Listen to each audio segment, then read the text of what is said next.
So let's talk a little bit about insulin resistance and diabetes. According to the CDC, more than 37 million people in the US have diabetes. 1 in 5 don't even know that they have it.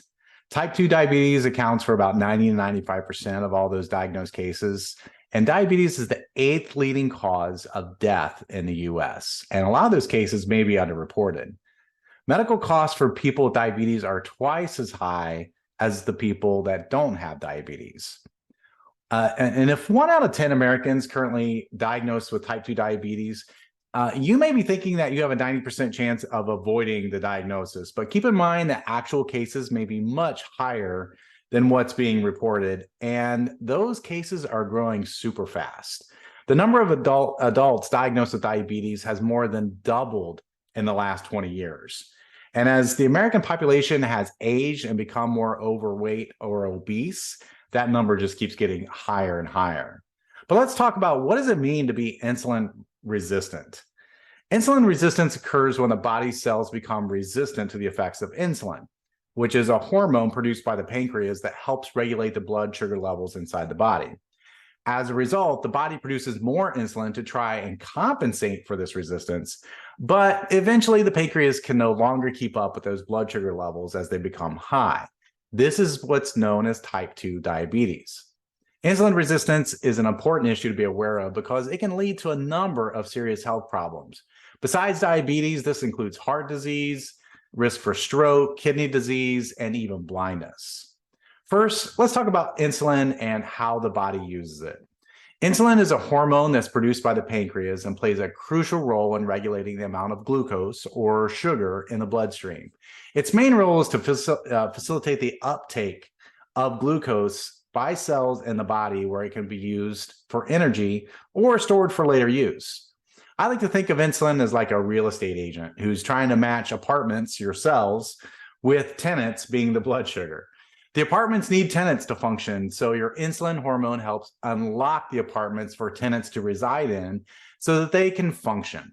Insulin unlocks the cell's receptors so that glucose, or that blood sugar, can find its way inside.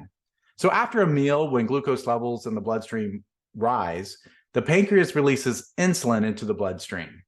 Insulin binds to those receptors on the surface of cells, which signals the cells to take on glucose from the bloodstream. Now, once inside the cells, the glucose can be used to fuel that metabolic processes, or they can be stored as glycogen inside the liver and muscles for later use. Insulin also plays a role in regulating the metabolism of other nutrients, such as fats and proteins. It stimulates the uptake of fatty acids by those fat cells and the synthesis of fatty acids inside the liver. Insulin also helps promote the uptake of amino acids by cells, which can be used for protein synthesis. So let's get back to insulin resistance, which occurs when the body's cells become less responsive to those effects of insulin. Now, this can happen to a number of factors, including genetics, obesity, physical inactivity, or just an unhealthy diet. Now, when cells become resistant to insulin, it's like that apartment building saying, hey, we're all full up, we can't take any more tenants. Now, this poses a problem because that glucose remains in the bloodstream. It's kind of like a housing crisis for your glucose, as it has nowhere to go. Now, this can cause a host of a lot of other problems, like rigid blood cells or blood vessels, increased oxidative stress, inflammation, nerve damage, and can even damage the immune system. Now, let's explore some of those risk factors that contribute to being insulin resistant. Obesity is a significant factor for insulin resistance because it leads to an increase in fat cells, which can release inflammatory chemicals that interfere with insulin signaling.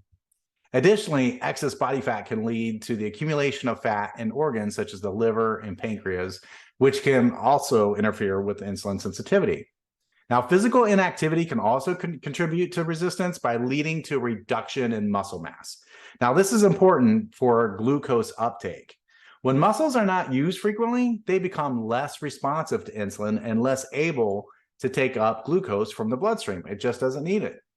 Now, an unhealthy diet that's high in sugar, refined carbohydrates, and unhealthy fats can also contribute to the resistance of insulin.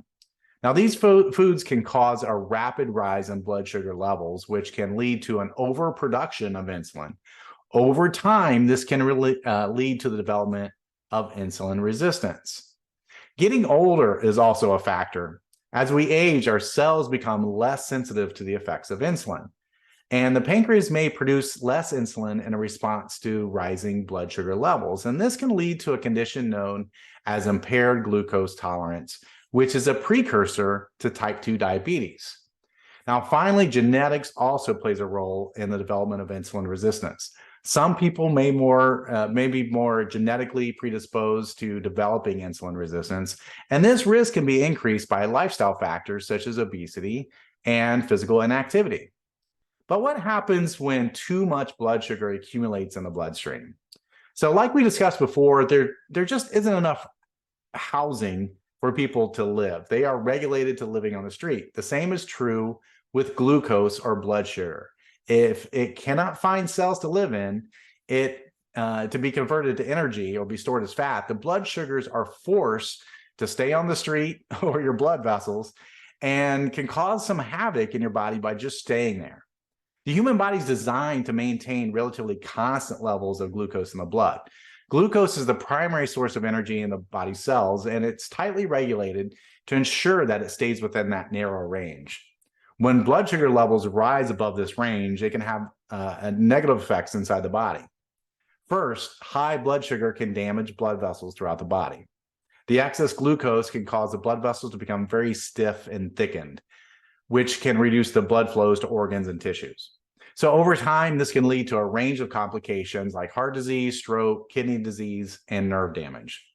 Second, high blood sugar can lead to inflammation throughout the body.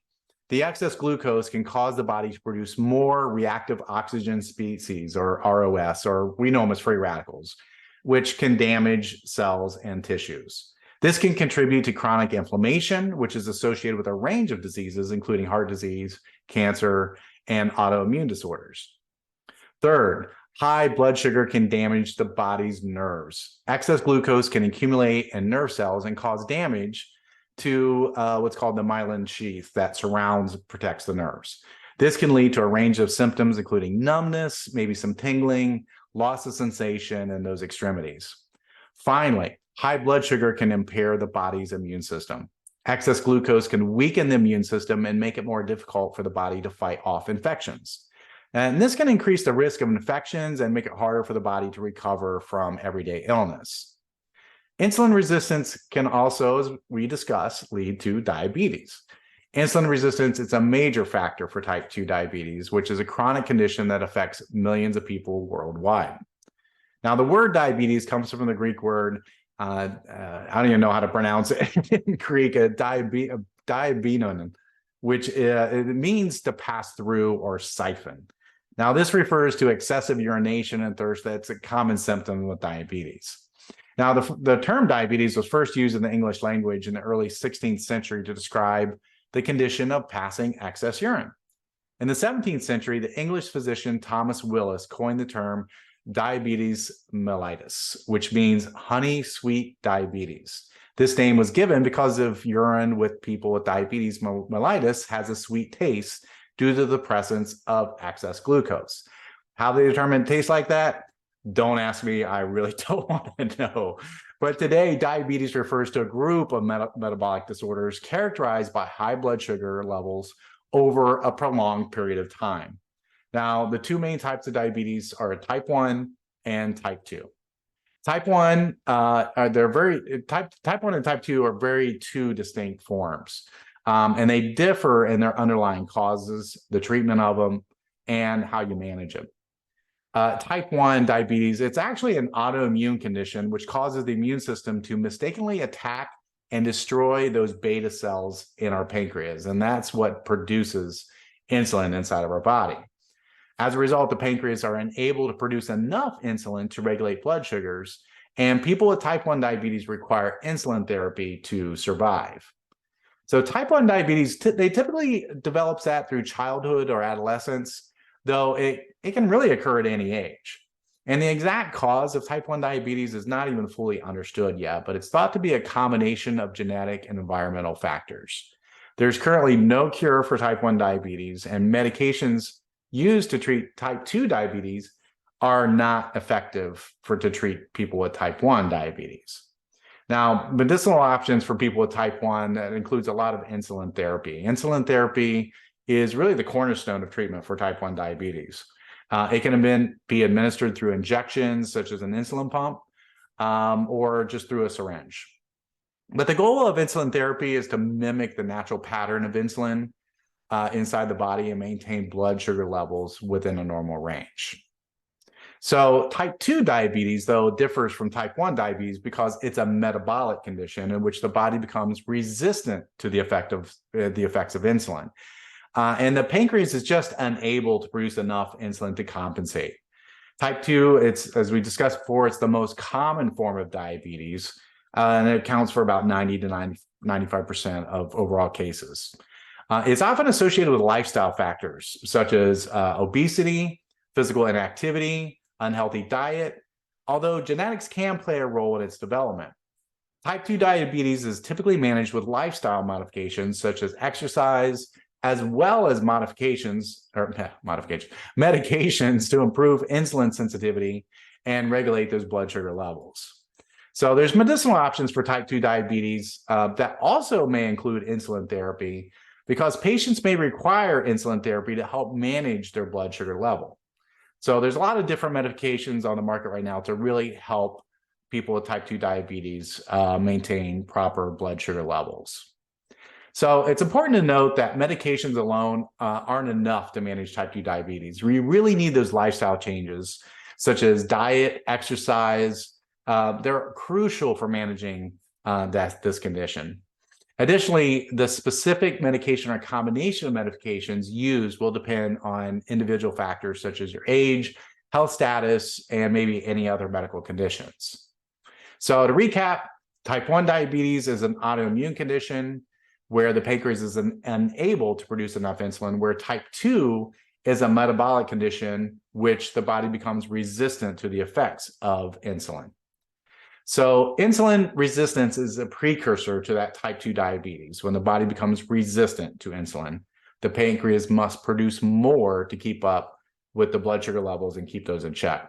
So over time, the pancreas may become exhausted and unable to produce enough insulin, leading to high blood sugar levels.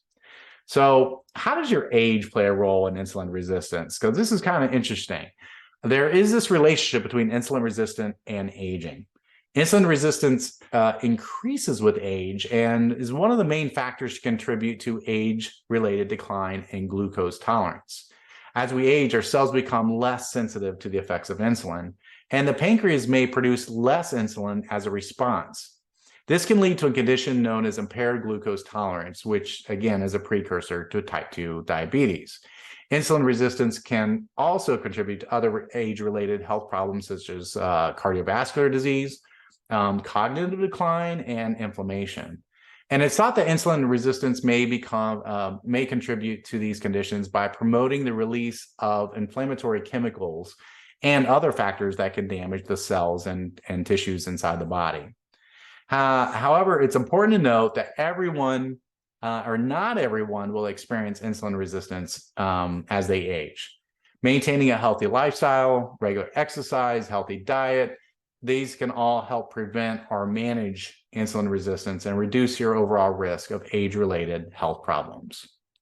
So how can we manage our insulin resistant risk?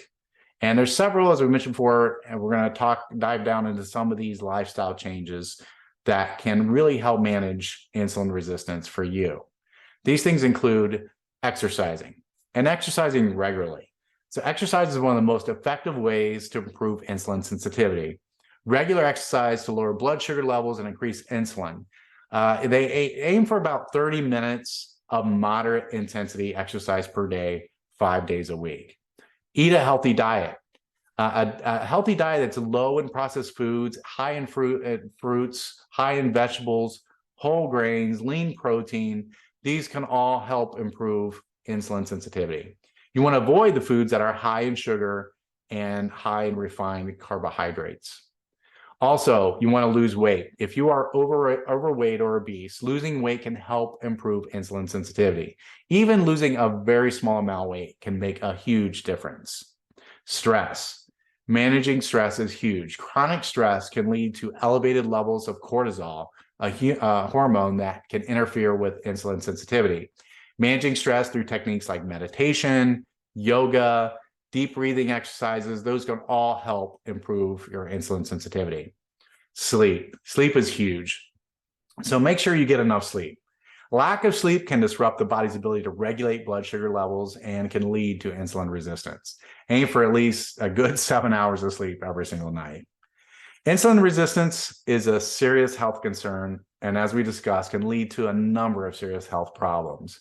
Even if you haven't been diagnosed with diabetes, it's important to understand how your body uses insulin.